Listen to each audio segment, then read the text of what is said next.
Викторина «Родина любимая моя» состоит из 6 заданий, первое из которых – это небольшая разминка, чтобы, так сказать, настроить ребят на игру, на свежем воздухе и с хорошим настроением. А как еще праздновать один из главных праздников страны – День России, только узнавая ее со всех сторон. Как называется самый главный документ граждан Российской Федерации, в котором отражены все законы? Конституция. Кто был первым президентом России? Самые древние города страны. Самая длинная река не только в нашей стране, но и во всей Европе. Чтобы правильно ответить на вопросы, ребятам приходится припомнить школьный курс не только истории, но и географии. Какой город в народе называют городом невест? Иванов. Правильно.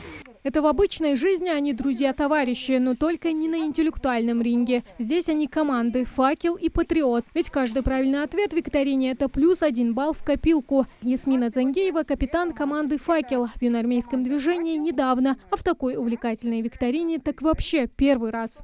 Я рада, что у нас всех все получилось сегодня.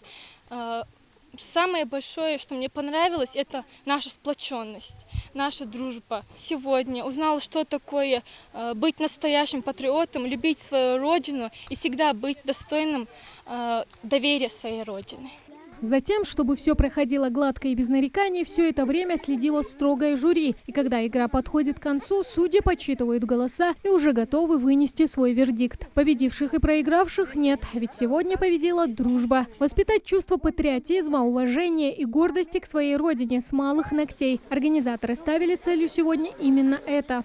Про города, про реки, про личности дети отвечали. Я думаю, это поможет детям в дальнейшем в изучении своей истории, своей страны, государства и также малой республики. Для многих ребят этот праздник как возможность вновь увидеться с друзьями, с которыми разлучила пандемия. Ну и школьные знания проверить, конечно. 22 вопроса, я ответила почти на все. Пока юнормейцы из Алхасты упражнялись в знаниях о родине, воспитанники местного ДК тоже решили не отставать от своих сверстников. Ребята поздравляют страну с ее главным праздником в стихотворной форме в рамках акции «Окна России». Это Родина в мире светлей. Россия, Россия, Россия, что может быть сердце милей. Кто был тебе равен по силе, терпел поражение любой. Россия, Россия, Россия, мы в горе и счастье с тобой.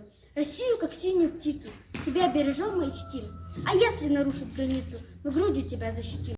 День России – праздник, который объединяет людей вокруг вечных ценностей – патриотизма, чести, взаимовыручки. В этот день каждый из нас ощущает себя частью великой державы – России. Тамара Хшагульгова, Адам Далаков, Новости 24.